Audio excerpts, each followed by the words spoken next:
Patriots, it's Josh Clark here for U.S. Senate, and I cannot believe what I'm about to share with you. But a columnist in MSNBC just went after homeschoolers, saying that they were trying to circumvent integration of schools and tried to call them racist and tried to discourage minorities from homeschooling.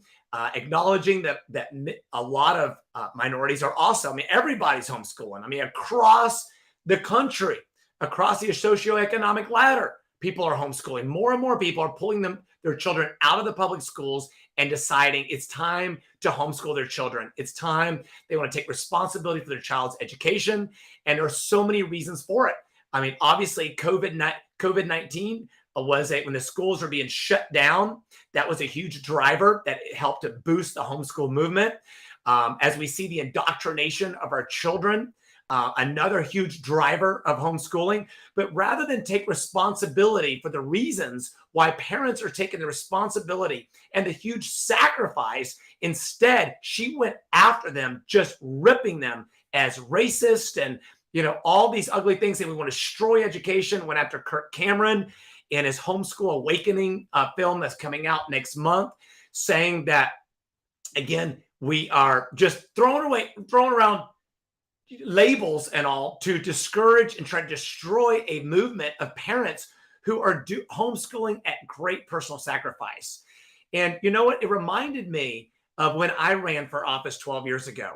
And what a mailer went out saying, Georgia can't afford Josh's radical agenda. That somehow, because we were homeschooling our children, and by the way, my parents, her parents, our family, we've used everything from homeschooling, Christian schools, and even in some cases, public schools. So I'm not against public education, never have been, and never will be. It's part of our Constitution in Georgia to provide a free public education. But there should be choices. And the reality is, rather than her trying to label homeschoolers as racist and all these, ugly things she had to say, what about the public schools that are failing our children? What about parents having choices? What about over 600,000 children in the state of Georgia that are trapped in failing schools? Why not address that? What if parents want to have a option when their child's school is failing? You know what I think the biggest civil rights issue of our day is? It is children that are trapped in underperforming schools that can't move. They don't have the option of being able to move out of that district to go purchase a home in a district with better schools. And so that's why I'm for not only parents having the choice to homeschool, but that's why I'm for school choice. And it's amazing when you look at the fact that a majority of parents support that.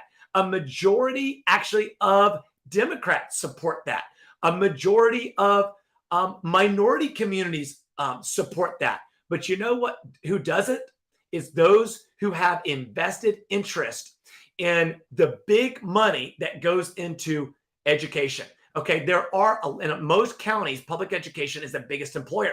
Now, again, I'm not against public education, but what's sad is when a columnist like Anthea Butler goes after homeschooling because those perhaps in public education feel threatened, when in reality they should be excited. They should be excited that when a parent decides to educate, to homeschool their child, that more dollars stay in public education.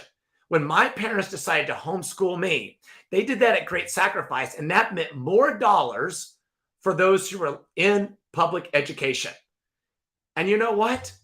Instead of saying thank you for continuing to pay your property taxes, continuing to help fund public education, instead of saying thank you, people like Anthea Butler are sitting there demeaning homeschool parents. And that gets under my skin big time, right? That is absolutely appalling. And so, you know what? What we need to do is look at how do we help fix public education so that people aren't feeling like they have no other choice other than to put their child in a Christian education.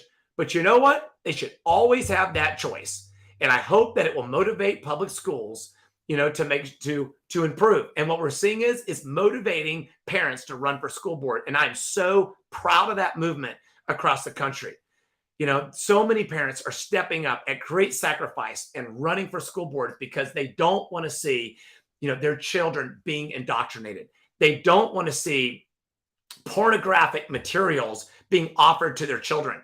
So that's why so many are running for school board. That's why other parents are saying, hey, until this is fixed, I'm going to pull my children out and put them in homeschool, or I'm going to put them in Christian schools. But many parents can't afford to put their children in a Christian school, private school education.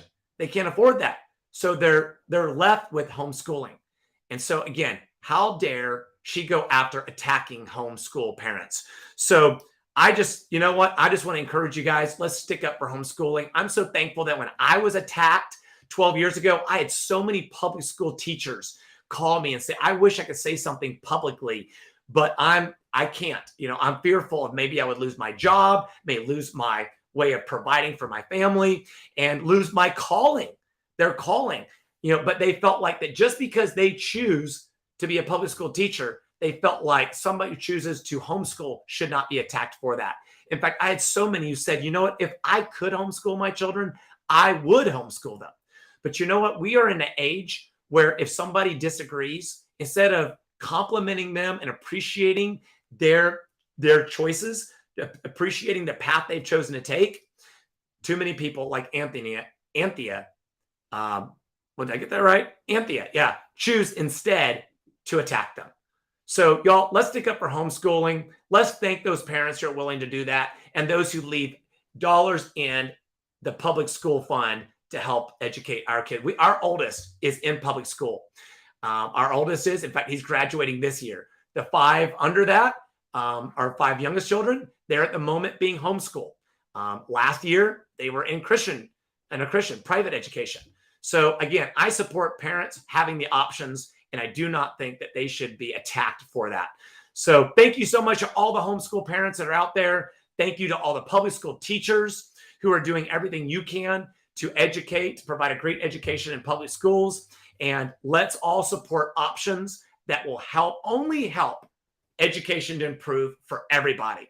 Because the last thing that should happen is a child be stuck in an underperforming school, in a failing school. Because if we want to help give people, help them have quality of life, the best thing we can do is help them have a great education that prepares them so that they don't have to live in, Section 8 housing. So they have choices so that they can thrive in life. Education is absolutely essential, and choice is the key to quality education for everybody. So thank you so much for listening to this. God bless the parents. God bless the teachers. And let's support and encourage one another. And please go to votejosh.com. If you agree with this message, we need your support. I'm running for the United States Senate, and we need a common sense. We need a pro-family U.S. senator, right? It's about time. So please help support our campaign. Please donate, please volunteer, and help us do this last stretch until we get into the runoff. We're going to get into this runoff with your help.